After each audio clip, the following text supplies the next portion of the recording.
نحمده ونصلي على رسوله الكريم أما بعد فأعوذ بالله من الشيطان الرجيم بسم الله الرحمن الرحيم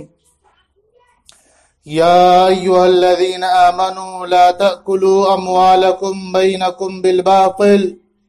إلا عن تراض منكم ولا تقتلوا أنفسكم إن الله كان بكم رحيما وقال النبي صلى الله عليه وسلم ليأتين على الناس زمان لا يبالي المرء بما أخذ المال أمن الحلال أم من الحرام أو كما قال عليه الصلاة والسلام۔ محترم سامعین، اللہ تبارک و تعالی نے رہتی دنیا تک کے انسانیت کی ہدایت کے لیے قرآن کریم نازل فرمایا۔ اس میں واضح طور پہ آپ صلی اللہ علیہ وسلم کے ذریعے سے ہم تک یہ پہنچا ہے کہ اس میں کیا چیزیں حلال ہے اور کیا حرام ہے، کیا اللہ کو پسند ہے اور کیا ناپسند ہے۔ سورہ نساء کی آیت نمبر 29 میں ہے، اللہ تبارک و تعالی نے ایمان والوں کو مخاطب کرتے ہوئے فرمایا یا ایھا الذین آمنوا لا تأکلوا اموالکم بینکم بالباطل، کہ ایمان والو تم اپنے مالوں کو باطل طریقے سے مت کھاؤ، الا عن تراض منکم، الا یہ کہ آپسی رضامندی کے ساتھ ہو، یعنی تجارت کے ذریعے سے اگر کسی کا مال استعمال کرتے ہیں تو یہ جائز ہے آپسی رضامندی میں۔ غیر طریقے جو منع کیے گئے ہیں اس راستے سے حاصل کیا جاتا ہے کسی کی دولت، کسی کا مال، تو یہ حرام ہے۔ اور اس آیت کے آخر میں فرمایا وَلَا تَقْتُلُوا أَنفُسَكُمْ إِنَّ اللَّهَ كَانَ بِكُمْ رَحِيمًا، کہ اپنے آپ کو قتل مت کرو، اپنے جانوں پر رحم کرو، اس کو قتل مت کرو، بے شک اللہ تعالی بڑا مہربان ہے۔ اسی طرح اکل حرام کے ممانعت کے سلسلے میں دوسری آیت میں ارشاد خداوندی ہے ان الذين يأكلون اموال اليتامى ظلما انما يأكلون في بطونهم نارا وسيصلون سعيرا، کہ بے شک جو لوگ یتیم کے مال کو ظلمن کھاتے ہیں، اس کو استعمال کرتے ہیں، تو بے شک وہ اپنے پیٹ میں جہنم کی آگ بھر رہے ہیں، جہنم کی آگ کو کھا رہے ہیں۔ وَسَيَصْلَوْنَ سَعِيرًا، اور ان قریب وہ جہنم کے اندر ڈالے جائیں گے۔ پہلے زمانے میں ایسا ہوتا تھا کہ کسی کا انتقال ہو گیا اور اس کا وارث نابالغ ہے تو اس کے جو رشتہ دار ہوا کرتے تھے وہ اس کی دولت کو لے لیتے، ہڑپ لیتے تھے، یا اونے پونے اس طرح ایسا خرچ کرتے کہ بچہ جب سن رشد کو پہنچتا، عاقل اور بالغ ہوتا، اپنی صحیح اچھے برے کی تمیز کرتا، اس عمر میں آنے تک اس کی دولت کو ختم کر دیتے تھے، ہڑپ لیتے تھے، اس انداز میں اس کو خرچ کرتے۔ تو فرمایا ظلمن اس کو کھانا حرام قرار دیا، لیکن اس کے دیکھ بھال کرنے والے ایسے ہیں، جو غریب ہے تو اس کی اجرت کے طور پہ جتنا ہو سکتا ہے اس کے استعمال کر لے تو جائز ہے۔ اسی طرح رسول اللہ صلی اللہ علیہ وسلم نے یہ بیان فرمایا ہے کہ زمانہ ایک ایسا بھی آنے والا ہے کہ لَيَأْتِيَنَّ عَلَى النَّاسِ زمان، کہ لوگوں پر ایک ایسا زمانہ آئے گا لَا يُبَالِ الْمَرْءُ بِمَا أَخَذَ الْمَالِ، کہ انسان اس کی پرواہ نہیں کرے گا، جس مال کو اس نے لیا ہے کس کی پرواہ نہیں کرے گا۔ آگے آپ صلی اللہ علیہ وسلم نے فرمایا امن الحلال ام من حرام، کہ وہ مال حلال ہے یا حرام ہے، کہاں سے آیا ہے، کس طرح آیا ہے، وہ چیز وہ دولت وہ مال ہمارے لیے استعمال کے قابل ہے کہ نہیں ہے، اس کی فکر نہیں ہوگی، بلکہ کہیں سے بھی پیسہ آنا چاہیے، چاہے وہ حلال طریقے سے ہو یا حرام طریقے سے ہو۔ آج آپ غور کریں تو دیکھیں کہ آج معاشرے کے اندر، آج سوسائٹی میں ایک دوسرے کی دولت کو ہڑپنے کی کتنی کوششیں کی جاتی ہے، لیکن اس کی طرف توجہ نہیں جاتی کہ مرنا ہے اور مرنے کے بعد ہم کو اس کا حساب دینا ہے، اور یہ جو دولت ہم جمع کر رہے ہیں یہ کس کے لیے ہے؟ جو دولت حرام طریقے سے حاصل کی گئی ہے اس میں سے اگر کوئی خرچ بھی کرتا ہے تو آپ صلی اللہ علیہ وسلم نے فرمایا لا تقبل صلاة بغیر طہور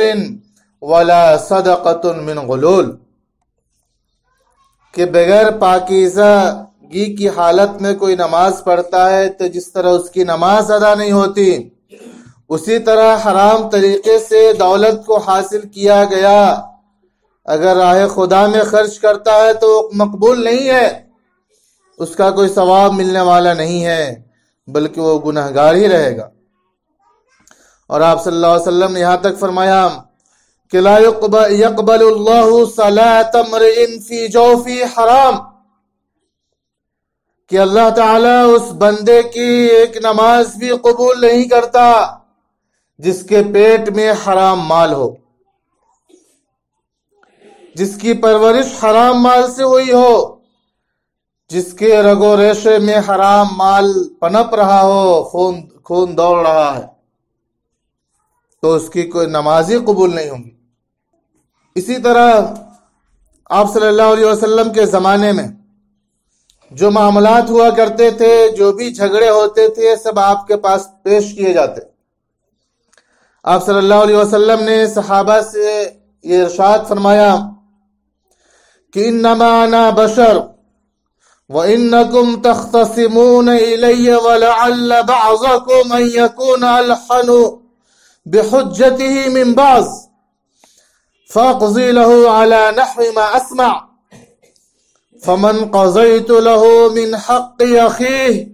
شیئا فلا یأخذه فإنما اقطع له قطعة من نار، کہ اگر کسی نے مقدمہ میرے پاس پیش کیا اور میں بھی انسان ہوں، میں بھی بشر ہوں، تو اس مقدمے میں اگر کوئی شخص ایسا ہے جو بڑا چرب زبان ہے، جو بات بنانے میں بڑا ماہر ہے، اور اس نے اس انداز میں معاملہ پیش کیا کہ وہ دولت و زمین اس کی نہیں تھی، لیکن بظاہر دیکھنے میں نے یہ محسوس کیا کہ اسی کی ہے، اگر ایسی صورت میں اگر میں نے اس کے حق میں فیصلہ کر دیا، اس کے بھائی کی زمین کے بارے میں، یعنی دوسرے کی زمین، دوسرے کا حق، اگر اس کے حق میں فیصلہ میں نے کر دیا اور وہ جانتا ہے کہ میرا حق نہیں ہے، یہ دوسرے کا ہے، فلا یاخذہ، تو اس کو مت لو، میں نے فیصلہ کر دیا اس کے باوجود مت لینا۔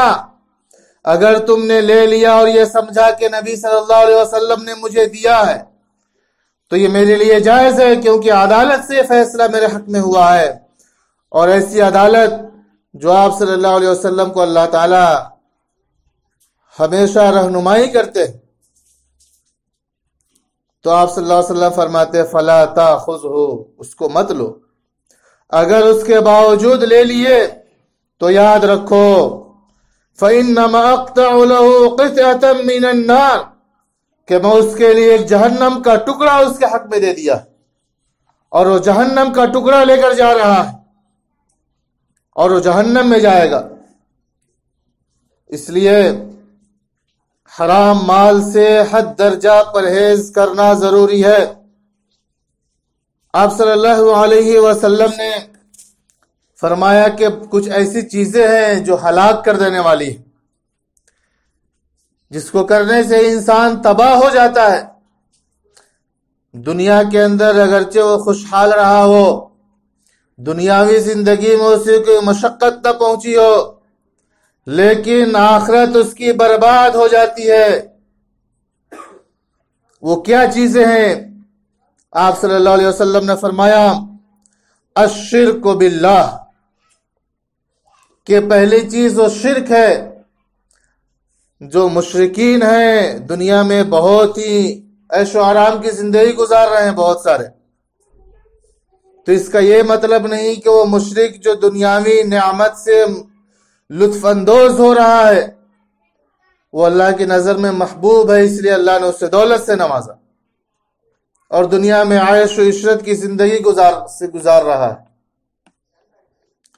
بلکہ اس نے اپنی آخرت کو تباہ کر لیا اور ہمیشہ کی زندگی کو برباد کر دیا، وہ ہلاکت میں ہے۔ اور دوسری چیز جو انسان کو ہلاک کر دیتی ہے وہ فرمایا السحر، وہ جادوگری ہے۔ جادو کرنے والا وہ تباہ و برباد ہوتا ہے، اس کی آخرت برباد ہو جاتی ہے اور جہنم میں جاتا ہے۔ اسی طرح تیسرا وَقَتْلُ النَّفْسِ الَّتِي حَرَّمَ اللَّهُ إِلَّا بِالْحَقِّ، کہ اللہ تعالیٰ نے جس نفس کو حرام قرار دیا ہے اس کو اگر وہ قتل کرتا ہے بغیر حق کے تو یہ شخص جہنم میں جائے گا۔ اور آپ نے فرمایا اللہ تعالیٰ نے فرمایا وَمَنْ قَتَلَ نَفْسًا بِغَيْرِ نَفْسٍ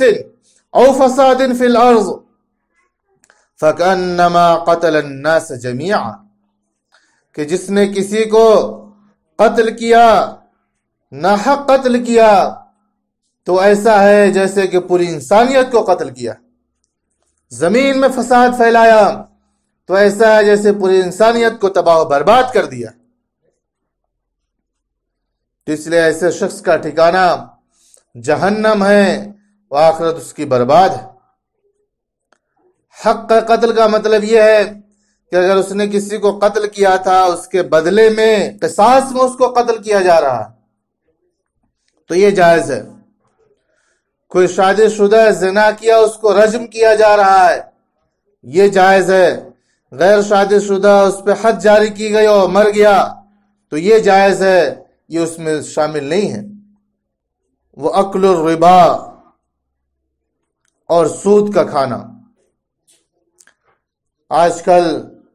دیکھیں کتنے بہت سارے جو نام نہاد مسلمان سمجھے جاتے ہیں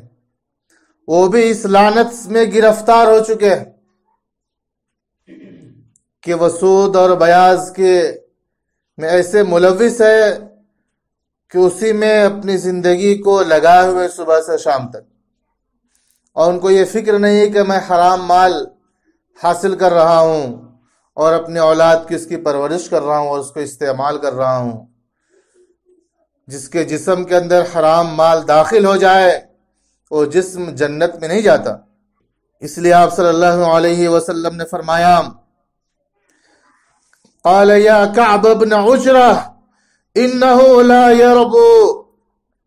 لحم نبت من سحت الا كانت النار اولى به، کہ اے کعب بن عجرہ کہ بے شک جو جسم جو گوشت کا ٹکڑا حرام مال سے پنپا ہے، بڑا ہے، پرورش پایا ہے، كانت النار اولى به، اس کے لیے جہنم ہی مناسب ہے، اس کا بہتر ٹھکانہ جہنم ہے کہ جس کی پرورش حرام مال سے ہوئی ہو، اس کے جسم میں قطرہ بھی حرام مال کا بنا ہو۔ اس لیے فرمایا وَأَكْلُ الرِّبَا، یہ سود بھی حرام میں سے ہے۔ وَأَكْلُ مَالِ الْيَتِيمِ، اور یتیم کا مال کھانا۔ وَالتَّوَلِّ يَوْمَ الزَّحْفِ، اور اسی طرح میدان جنگ میں جب حق و باطل سے مار کے آرائی ہو اور ایسے وقت میں کوئی میدان جنگ سے واپس آ جاتا ہے، پھر جاتا ہے، تو یہ بھی گناہ کبیرہ ہے اور یہ ہلاکت میں ڈالنے والی ہے۔ اور ساتویں چیز آپ نے بیان فرمائی وَقَذْفُ الْمُحْصَنَاتِ الْمُؤْمِنَاتِ الْغَافِلَاتِ، کہ کسی پاک دامن عورت پر الزام لگانا، تہمت لگانا، اس کی پاک دامنی کو تار تار کرنا، یہ ایسا گناہ ہے کہ جس سے انسان اپنی آخرت کو تباہ کر لیتا ہے۔ تو یہ 7 ہلاک ہونے والی چیزیں ہیں جس کا ذکر آپ صلی اللہ علیہ وسلم نے فرمایا. اور آپ نے فرمایا کہ الصدقۃ تدفع خطیئۃ کما یدفع الماء النار، کہ صدقہ کیا کرو، کہ صدقہ انسان کے گناہوں کو ایسے ہی صاف کر دیتا ہے، مٹا دیتا ہے، ختم کرتا ہے جس طرح کے پانی آگ کو بجھا دیتی ہے. تو اسی طرح صدقہ سے انسان کے گناہ معاف ہوتے ہیں. صدقہ اور خیرات میں بڑھ چڑھ کر حصہ لینا چاہیے، اور صدقہ اپنے پاکیزہ کمائی سے کرے تاکہ وہ آخرت میں مقبول ہو. تو لہٰذا صبح شام 24 گھنٹے کی زندگی ہے جس میں ہم دولت اور دنیا کو حاصل کرنے میں لگے ہوئے ہیں. ہمیں اس کا احساس ہونا چاہیے کہ اس میں ایک پیسہ بھی حرام مال تو نہیں آ رہا، ناجائز طریقے سے کوئی چیز تو ہمارے گھر میں داخل نہیں ہو رہی ہے. ہر آنے والے چیز کو تحقیق کرے تاکہ اس دنیا میں اطمینان اور سکون کی زندگی گزارے، اور آخرت کے اندر بھی ہمیشہ ہمیش کی کامیابی اور عیش و عشرت کی جو اصل زندگی وہ آخرت کی ہے، وہ جنت کی نعمتیں ہمیں حاصل ہو اور اللہ ہم سے خوش ہو. اس کی کوشش کریں. یہ دنیاوی زندگی ہے، یہ دارالامتحان ہے، یہ آزمائش کی جگہ ہے. یہاں ہم آزمانے کے لیے اور امتحان دینے کے لیے آئے ہیں. اگر ہم نے امتحان دیا تو آخرت میں ہم کامیاب ہوں گے اور رزلٹ ہمارا اچھا ہوگا. اللہ تعالی ہمیں حرام مال سے بچنے کی توفیق عطا فرمائے. اگر کیے ہیں تو اس سے توبہ کر لے. اگر کس کا ناحق ضبط کیا ہے، ہڑپ لیا ہے، اس کو واپس کر دے. یہ دنیا میں موقع ہے اس کی صفائی کا، ستھرائی کا.